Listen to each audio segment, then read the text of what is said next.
بسم اللہ الرحمن الرحیم۔ عریضۃ طلب اجازت، درخواست رخصت طلب کرنے کی۔ یہ بھی ایک درخواست ہے اور رخصت مانگنے کی، یعنی رخصت طلب کس طرح کیا جاتا ہے، تو اس کے لیے ایک نیا درخواست ہے۔ الی فضیلۃ المدیر حفظہ اللہ ورعاہ۔ دیکھیں آپ نے پیچھے تقریباً نوٹ کر لیا ہوگا مختلف قسم کے جملے، معالی مدیر المدرسہ، سماحت مدیر المدرسہ، الی فضیلۃ المدیر المدرسہ، ان سب کا ایک ہی معنی ہے، جناب مدرسے کے مہتمم صاحب حفظہ اللہ ورعاہ، اللہ ان کی حفاظت فرمائے۔ السلام علیکم ورحمۃ اللہ وبرکاتہ۔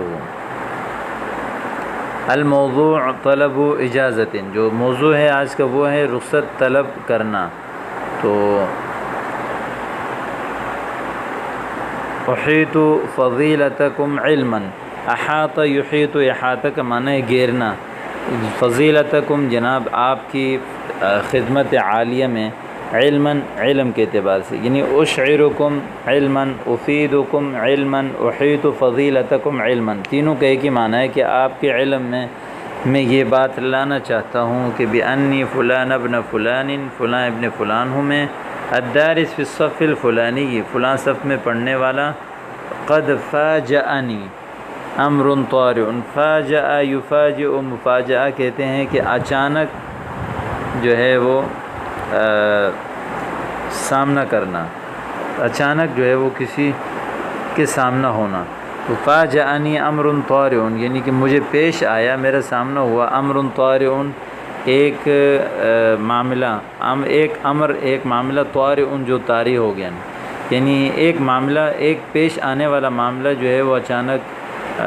میرے سامنے آیا۔ اور اذهب بلبی، لب جو ہے نا، جو ہڈی کا جو گودا ہوتا ہے یا جو بادام وغیرہ ان کا جو مغز ہوتا ہے دماغ کا، اس کو لب کہتے ہیں، یعنی کسی چیز کا خالص حصہ۔ یہاں اس سے مراد ہے فکر، یعنی اذهب بلبی، جس نے جو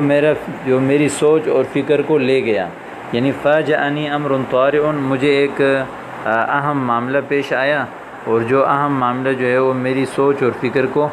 لے گیا، واشغل ذہنی، اور میرے ذہن کو اس نے مشغول کر دیا، فرجوت ان تمنحونی، تو میں امید کرتا ہوں آپ سے کہ آپ مجھے دے دیں اجازت یومن، ایک دن، لاستجمع،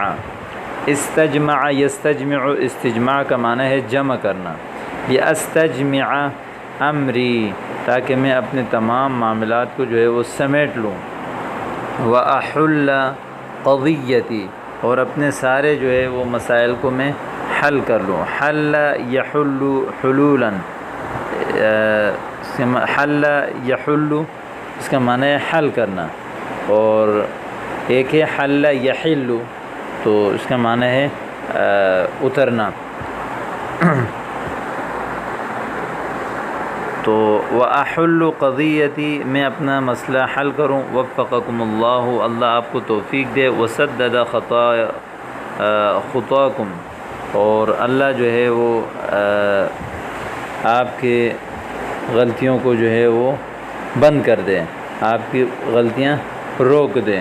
تو یہ دعائیہ کلمات ہیں۔ تو اس میں یعنی کسی اہم معاملہ جو آپ کو پیش آیا، اس کی وجہ سے آپ جو ہے وہ کوئی درخواست